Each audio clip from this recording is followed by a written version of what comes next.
রানী পদ্মাবতীর কাহিনী জানা আছে? ঠিক কেন জহর ব্রত পালন করেছিলেন তিনি? ইতিহাসের পাতায় রানী পদ্মিনী বা পদ্মাবতী সম্পর্কে নিশ্চিতভাবে তথ্য খুঁজে পাওয়া যায় না। আওয়াধি কবি মালিক মোহাম্মদ জওয়াসির লোকগাথায় প্রথম শোনা যায় পদ্মাবতীর কথা।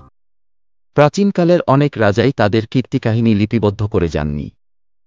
মানুষের মুখে মুখেই তাদের বেঁচে থাকা। রানী পদ্মিনীর ক্ষেত্রেও এরকম কিছু হতে পারে। আলাউদ্দিন খিলজি চিতোর দখল করার ২৫০ বছর পর আওয়াধি কবির কবিতায় ভেসে ওঠে রানী পদ্মিনীর জহর ব্রতের অসাধারণ কাহিনী। সিংহালা প্রদেশের রাজা ডান্ধরবাসেনা ও তার পাটরানী চম্পাবতীর কন্যা পদ্মিনী। হীরামনি নামে তার এক কথা বলা তোতা পাখি ছিল। পদ্মিনী বিবাহযোগ্যা হয়ে উঠলে তার জন্য স্বয়ম্বর সভার আয়োজন করা হয়। পদ্মিনীর শর্ত ছিল তার ঠিক করা যোদ্ধাকে তরোয়াল খেলায় যে হারাতে পারবে তাকেই বরমাল্য দেবেন তিনি। স্বয়ম্বরে উপস্থিত রাজরাজারা কেউই জানতেন না যে স্বয়ং পদ্মিনী ছিলেন যোদ্ধার ছদ্মবেশে।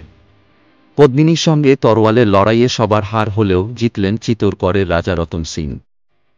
কিন্তু রতন সিংয়ের ইতিমধ্যেই ১৪ জন রানী থাকায় এই বিয়ের বিরুদ্ধে বেঁকে বসেন পদ্মাবতীর বাবা মা। সবাইকে অগ্রাহ্য করে নিজের প্রতিশ্রুতি রক্ষার্থে রাজা রতন সিংকেই বরমাল্য দেন পদ্মাবতী।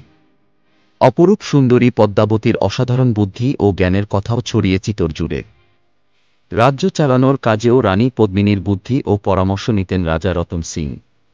যুদ্ধবীর হওয়ার পাশাপাশি শিল্প অনুরাগীও ছিলেন রতন সিং। শিল্পী রাঘব চেতন তার সঙ্গে সব যুদ্ধক্ষেত্রে যেতেন যুদ্ধের ছবি আঁকার জন্য। কিন্তু একদিন রাঘব চেতনের এক কুকীর্তির কথা ফাঁস হয়ে যাওয়ায় তাকে রাজসভা থেকে তাড়িয়ে দেন রাজা রতন সিং। প্রতিশোধ নিতে চিতোর ধ্বংসের চক্রান্ত করেন তিনি। আলাউদ্দিন খিলজির কাছে গিয়ে রানী পদ্মিনীর অসাধারণ রূপের কথা বলেন চেতন।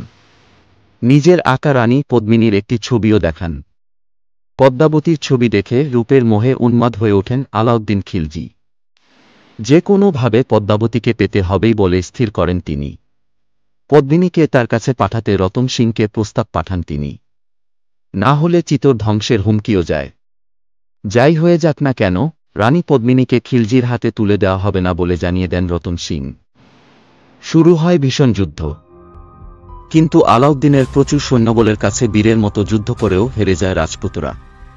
যুদ্ধে মৃত্যু হয় রাজা রতন সিংয়েরও। বিদেশি সৈন্যের দুর্গ আক্রমণ তখন শুধু সময়ের অপেক্ষা। সম্মান বাঁচাতে আরও অনেক রাজপুত রমণীকে সঙ্গে নিয়ে দুর্গের ভেতর গোপন জহর কুণ্ডে আত্মসমর্পণ করেন পদ্মাবতী। আগুনের মধ্যে ঝাঁপ দিয়ে আত্মবলিদান দেন তারা। কিন্তু লোভী শত্রুর হাতে নিজেকে সঁপে দেননি।